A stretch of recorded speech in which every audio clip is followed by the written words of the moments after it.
latest news, national issues, the political scene, and conversations with prominent personalities. All these firsthand at the forefront.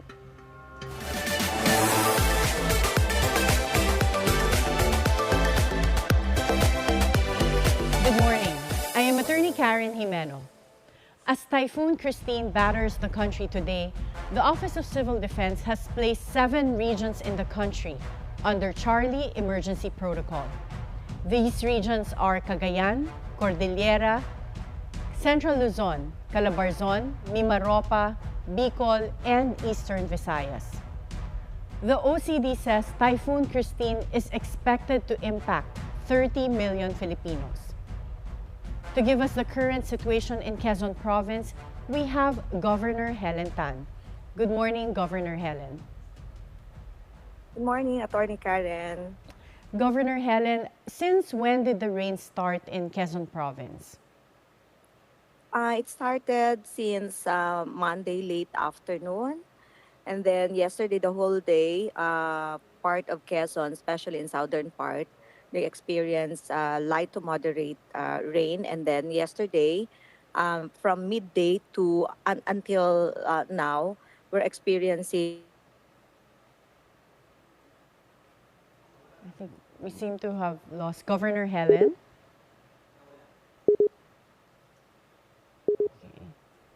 Okay, we seem to have lost connection with Governor Helen, but we'll have to take a short break. At the forefront, we'll be right back.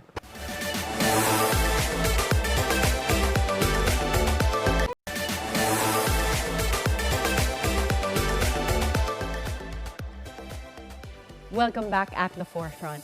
And to give us a situation in Quezon Province is Governor Helen Tan. Governor Helen, good morning. Hi. Yes, attorney, sorry. It's okay. Very bad on location. You said earlier that the rain started since Monday.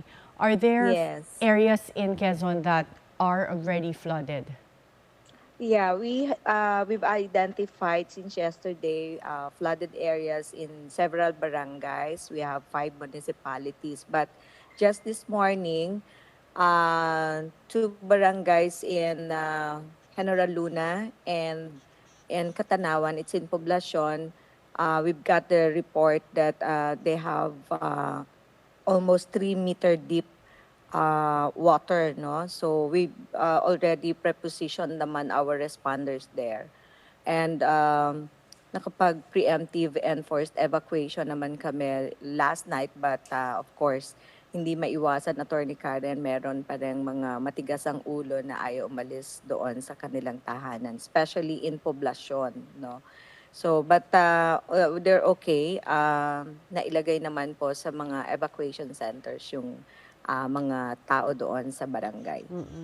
And when you said na meron po mga ibang matigas na ulo na ayaw mag-evacuate, have there been any casualties or injuries among those areas?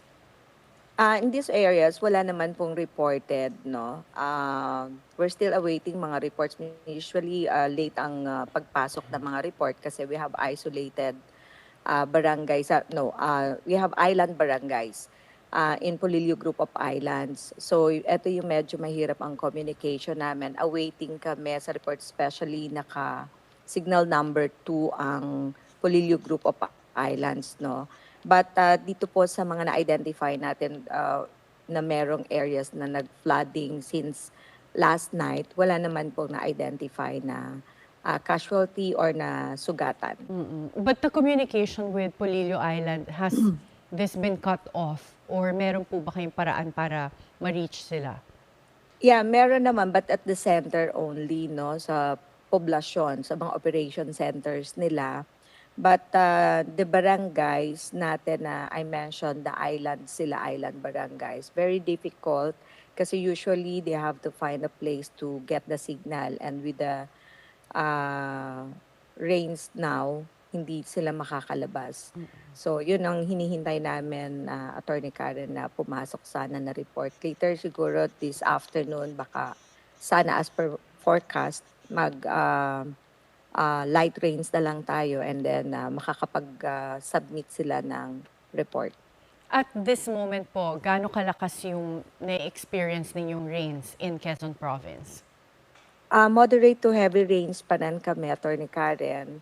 Although may ilang areas kami na nag-report ang mayor na light rains na lang sila but madilim ang paligid, no? So, yun ang meron tayo. And then marami tayong areas din na walang kuryente. So, may mga municipalities tayo, almost half ng Quezon, half part ng Quezon ay wala pong kuryente. In which areas of Quezon can you give us an idea? Alin po yung mga walang kuryente? Yung Polillo Group of Islands, ito ay Polillo, Bordeos, Panukulan, Patnanungan, Humalig, Real Infanta Nakar, General Nakar, no?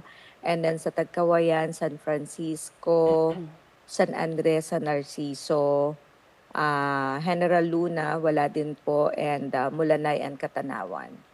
And Governor Helen, when you said kanina there were areas na 3 meters yung flood, kamusta po? In Katanawan. Tanawan. But in most areas, lampas tao po ba? What type of flooding are you experiencing right now? Yung poblasyon kasi, Atty. Karen, meron tayong mga rivers and coastal kasi ang Katanawan, no? So with the volume of rain since yesterday plus nag-high tide, so nag-overflow sa bayan, no? Hindi naman po yung katulad na parang rushing yung flood. So na-manage naman nila, but nandun pa rin po yung mga rescuers natin. What other Still types of awaiting report po kami. Okay, and what other types of damages have been reported so far? Damages to infrastructure, mga structures din and buildings, and of course agriculture is another area na maraming Problem, damages. yes. Oo, ano na po Yeah. yung mga na-report so far? Currently, wala pa po kami na-receive na report on damages to buildings, roads and bridges. As to agriculture, siguro after mga late night or tomorrow na po namin yan marireceive. Usually ganyan po pagka may typhoon unless nakita immediately. But currently, wala pa po silang na ibibigay sa amin na report. And for those who are traveling, Governor Helen, is Quezon Province passable? Are the roads still open? Yung na-mention niyo pong flooding, does this affect yung mga main areas that are Okay. usually used when people transport through Quezon? Yeah, only one national road ang na-identify po namin due to landslide. It's in San Narciso to Mulanay Road. Ito non-passable. The rest po, yung mga barangay roads lang na kung saan nagkaroon ng overflowing ng spillways. So, basically, the rest of the major roads ay passable po in Quezon. Especially the Maharlika Highway and the Quirino Highway. And Governor Helen, were you given sufficient time to prepare for the coming of Typhoon Kristine? Yes, attorney. Actually, since Sunday, nag-meeting na kami in preparation for this typhoon. And naka-preposition naman po kami with goods. In fact, since yesterday, our satellite offices, naka-augment po kami sa 41 municipalities natin. Like yung mga stranded natin and mga evacuees, they were given naman food and lahat ng kailangan na ibibigay po doon sa mga evacuation center. So we're in partnership with the municipal government. And Governor Helen, how is the support of the national government? Nararamdaman niyo po ba right now? Yes po, ang DSWD naman po naka-preposition na rin sila. And then ang OCD naman ay naka-assist po sa atin, no? So nandito po ang national government naman. Lahat po ng kailangan. And do you have any message to your kababayans in Quezon Province and also to NCR? So in terms of anong kailangan niyo pong tulong dyan? Yeah, so basically sa mga kalalawigan po namin, stay at home kasi wala namang klase, walang trabaho, especially malakas pa ang ulan, and then kung nakikita nila kung nakatira sa mga ilog at wala namang baha, but nakikita nila tumataas. Nakikiusap again kami na pumunta na doon sa identified evacuation centers ng barangay and mag-report po sa amin. May mga hotlines po kami na nakapost. So, communication, no? So, well, sa national government naman po, in close coordination po tayo sa kanila. And still, yung pinaka-immediate na kailangan naman po talaga is food, no? Ayun ang kailangan ng mga affected natin na families. The rest po siguro once na-identify namin yung mga naging damages, especially in agriculture and Quezon ay agricultural province, then we'll ask DA po for support sa ating mga farmers. Thank you so much. Po. Thank you po, Thank you, Governor Atty. Helen. And we wish you well po in Quezon Province. We'll be praying for the people there. Thank you, Attorney. Keep safe po. Thank you. And then we'll have Edgar Posadas of the Office of Civil Defense up next when At the Forefront returns after the short break.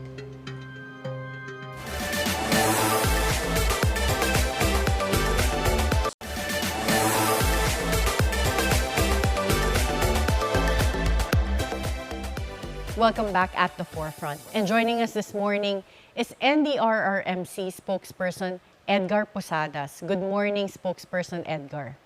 Good morning, Attorney. Good morning, everyone. Thank you for having me in your program. Thank you. Sir, if this is the first time we've heard of Charlie Protocol, can you give us an idea what this is? Okay, ma'am. It's actually being practiced even before, ma'am, no? It's actually an internal tool for OCD and NDRRMC as regards our exposure to risk.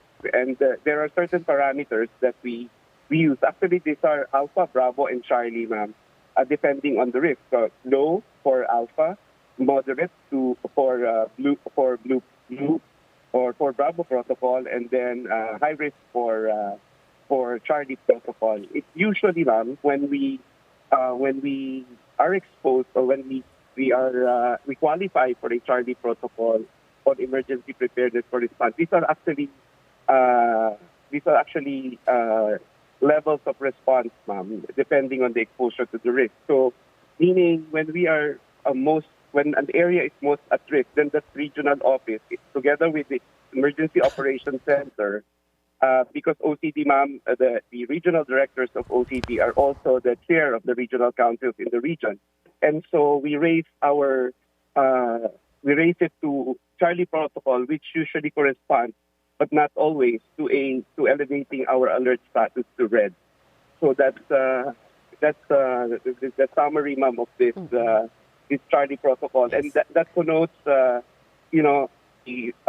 activation of the response cluster, the deployment of teams, the prepositioning, the deployment of additional goods, and the like, ma'am. These are the activities when we raise our alert to Charlie protocol. And Spokes Edgar, right now we had the list of regions that are under Charlie protocol, but Metro Manila, what alert level is it right now, or what is the protocol for Metro Manila? I have yet to receive the alert level, ma'am, but I think at least it's a blue. But I will get back to you. I know for a fact that Region 5 in Bicol, Region 8 in Eastern Visayas, Regions 1, 2, 3, 4, 8, 4B, and 5 are all on red alert, ma'am. Mm-hmm. And in Metro Manila, some cities have already canceled classes. What can we expect here today? Actually, Yusek, ma'am, the executive secretary, the office of the executive secretary has already canceled even work in government offices for Luzon because of the impending effects of Kristine to the rest of Luzon. Because you might have noticed, ma'am, that almost the rest of the Philippines has a tropical cyclone warning signal. It's either number 2 or number 1. We still have tropical cyclone warning signal in Mindanao right now. But is this really necessary? I mean, what are we expecting from Typhoon Kristine? In Metro Manila, for example, are we going to expect heavy rains and flooding as well? Yes, ma'am. I think the advisory includes us, no, because our neighboring regions and areas are really under this flood warnings. So we will be experiencing moderate to heavy rains based on the forecast between today and tomorrow. So that we are not taking chances, and so the office of the office of the president took the initiative to really be on the safe side and suspend work in government offices, as well as classes in all levels in Luzon. And Spokes Edgar, what about airline travel? Are you aware if there have been cancellations for airports and also vessels? Yes, for vessels, ma'am, I'm sure, because when there are tropical cyclone warning signals, then automatically the sea travel especially for small vessels are canceled. And that holds true for the port of origin and the port of destination. For as long as there are tropical cyclone warning signals, then these trips are canceled. But as to the airlines, ma'am, at least when we spoke with our regional director for Bicol, for OCD Bicol Director Yukop yesterday when he reported, there were cancellation of flights, both from Manila and Cebu to Legazpi, to Naga, and the other airports in the Bicol region yesterday, ma'am. And Spokes Edgar, you mentioned earlier that matagal nang merong Charlie protocol, and we have had this set up since before. But in terms of using this, is this something that came about from the conference that was held here in Manila in terms of international disaster risk reduction? You mean the APM-CDRR, the Asia Pacific Ministerial Conference for Disaster Risk Reduction? This concept, ma'am, these protocols of ours for emergency preparedness for response has long been there, even before the hosting of the APM-CDRR last week, ma'am, in Manila, and so these are actually one of the best practices that they are looking into. Our ministers from the Asia Pacific region that they are looking into, because of the Philippines. They are looking at how the Philippines manages these responding to disasters when there are too many now. In fact, we are at the top of the list of the World Risk Index again for 2024. But they know that our setup in the Philippines is really complex, and we are trying our best really to be better, do better, and to leave nothing to chance, Yusek. And what were the results of this Asia Pacific Ministerial Conference on Disaster Risk Reduction? Did the Philippines have any big takeaways from having this conference? Well, I think they had more takeaways from the guests, our guests, because they look at us and how resilient is in the Philippines. And yes, we had our lessons as well, such as multilateralism, inclusivity, leaving no one behind, really bettering our services and through technology, through innovation, and through cooperation among and between countries in the most disaster-prone region in the world, which is the Asia Pacific. Well, Spokes Edgar, in terms of preparing for strengthening our resiliency and preparing for future disasters, is there any new approach that the Philippines is looking at having? Because even if we say we're resilient, the fact that we're always canceling classes and government work, it's showing that there is a huge impact to the Philippines and our economy, and even, of course, the education of the children. So what other steps is the government looking at in order to be more resilient in a sense that even if there are typhoons, we can have a sense of continuity? Well, that's one of the considerations and the things that we are looking into, ma'am. In fact, there was a recommendation, USEC, to actually revisit the law already, which is about 15 years old, the RA 10121, and maybe factor in these kinds of things, factoring in public safety and business continuity in it, ma'am. And I think we are looking into this. There was a proposal to really review it now and probably add some enhancements in it so that these things on sustainability and continuity and of course, ma'am, even work and classes will continue even when there are disasters like this. So these things are actually being factored in. But for the meantime, ma'am, we are just being on the safe side so that everybody is safe. And so we anticipate, based on the forecast, that this typhoon will still intensify. I mean, this tropical storm will still intensify into a typhoon before she exits the Philippine area of responsibility. Okay. So right now, this is only a tropical storm, not a typhoon. Not yet, ma'am. But I think within today, it would be forecasted to be a severe tropical storm category, and then by the time it exits the Philippine area of responsibility, ma'am, it will be a typhoon category already. What can we expect from this then? If it's just a tropical storm, in terms of severity and amount of rainfall, are we going to expect flooding in Metro Manila again? Yes, ma'am, because we have warnings of heavy rainfalls recently, and then within the duration of the stay of this typhoon within the country, and so we are anticipating, and that's why we are calling on our local government units. We would like to thank them for at least cooperating and taking the lead in addressing these concerns. And one of the things that they did, ma'am, was really so as not to expose people really to the risk. They already canceled. But there is already a cancellation of work and classes Luzon-wide. But even before that, they already did some announcement of cancellation from the local government units of Metro Manila. Okay. And Dr. Edgar, in terms of preparations, what would be your advice? So we already know that in other regions that are under Charlie protocol, some of them have lost power connection and are having difficulty in terms of also their mobile connection.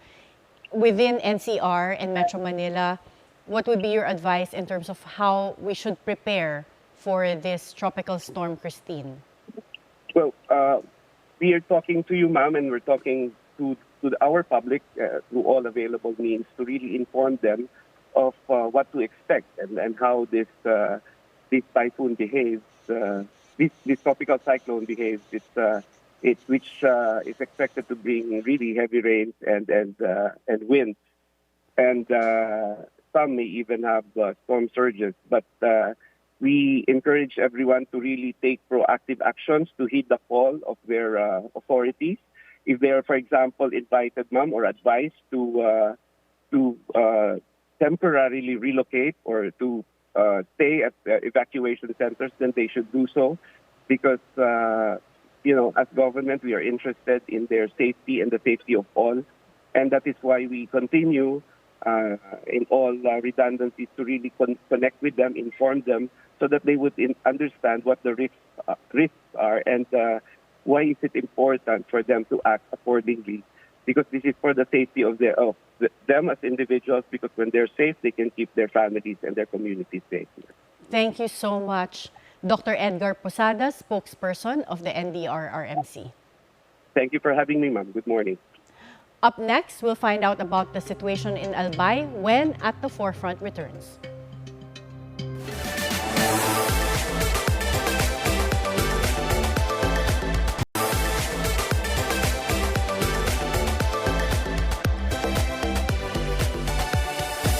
Welcome back at the Forefront. And we now have with us Acting Governor of Albay, Ms. Glenda Bongao.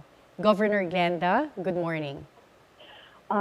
Hindi masyado maganda ang morning dito sa Albay ngayon, but still kinakaya pa naman. Attorney Karen, still good morning sa lahat po ng mga nakikinig sa inyo ngayon. Thank you, Governor Glenda. Can you give us an idea, kamusta po yung sitwasyon dyan ngayon sa Albay? Hindi gaano maganda talaga ang sitwasyon. Ang actual scenario po is I was briefed by our Albay Public Safety and Emergency Management Office, yung in charge ngayon si Engineer Dante Baclao and Dr. Cedric Daet, na para ma-imagine lang po ng lahat, record-breaking po itong Kristine pagdating po sa binuhos na ulan dito po sa probinsya ng Albay. Ang ibig sabihin, ang binuhos na ulan sa loob ng 24 hours ay katumbas ng 2 buwan na pag-ulan sa Albay kapag rainy season. Ganun katindi po, attorney, ang baha, ang ulan na dinala po ng bagyong Kristine. Governor Glenda, nagulat po ba kayo sa effect ng Kristine? Because earlier nakausap po namin si NDRRMC Spokesperson Edgar Posadas, and he said Kristine is only a tropical storm. But you said in Albay, record-breaking yung amount of rainfall. So, did you expect na ganito po yung magiging effect ng tropical storm Kristine? Hindi na-expect ng lahat kasi signal number one po ang bagyo. Pero nandyan yung expectation pero hindi ganon kagrabe. Alam namin na maulan to, na babaha, pero hindi ganito katindi. Ang parang sa sobrang baha, yung mga lugar dati na hindi naman talaga binabaha, ngayong bagyong Kristine ay talagang baha. So pagdating po ng actually maaga po yung yung aming advisory for evacuation. As early as 12 noon yesterday, nagpalabas na po ako ng advisory na kailangan sa mga affected, maaapektuhan po ng flood and landslide. We're also expecting lahar nga, na ma-evacuate na po sila. Hanggang alas 5 lamang para medyo okay pa, medyo maliwanag. Pero ang nangyari talaga, even after 5, tuloy-tuloy pa rin kasi hindi talaga nagsipuntahan lahat ng ine-expect natin. Like, we're expecting 34,000 individuals, families na pumunta sa evacuation center, pero hindi ganon ang number nung hiningi namin at 5 o'clock. So ang dami po, attorney, na mga nagpapa-rescue, especially nung madilim na, like 6 o'clock, 7 o'clock, 8 o'clock. Ang dami-dami na hindi lang sa iisang lugar but sa buong Albay, lahat sila humihingi na ng responde.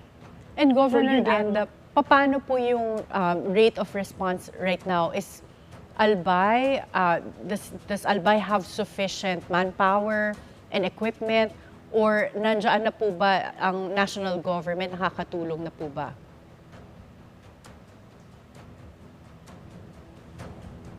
Hello, Governor Glenda? Oh, we seem to have lost connection. We'll try to get Governor Glenda back. We'll have a short break. At the forefront, we'll be right back.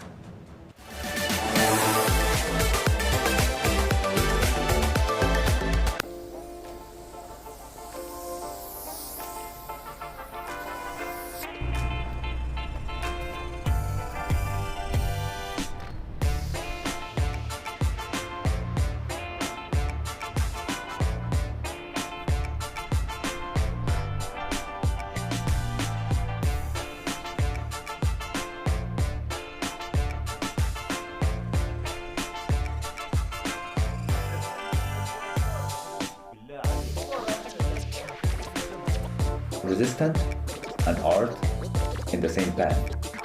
resistance are fighting for our right. So our art also fighting for our right. Yeah, so like we have a gun and we have a brush. And the same.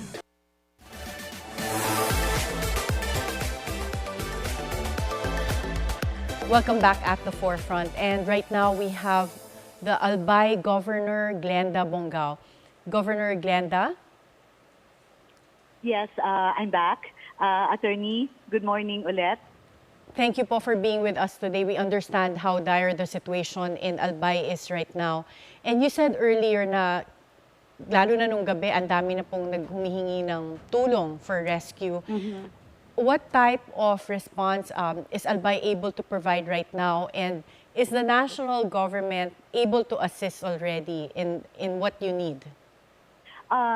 Lahat ngayon ng mga regional director ay nagsisipagtawagan regarding sa immediate needs ng mga kababayan natin dito, especially yung mga nasa evacuation center.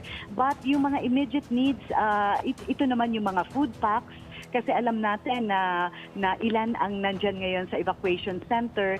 Ang kanina po yung mga linalamig kasi yung mga hindi na rescue na nasa bubong kagabi, ang ano natin sa kanila is baka lamig na sila ngayon.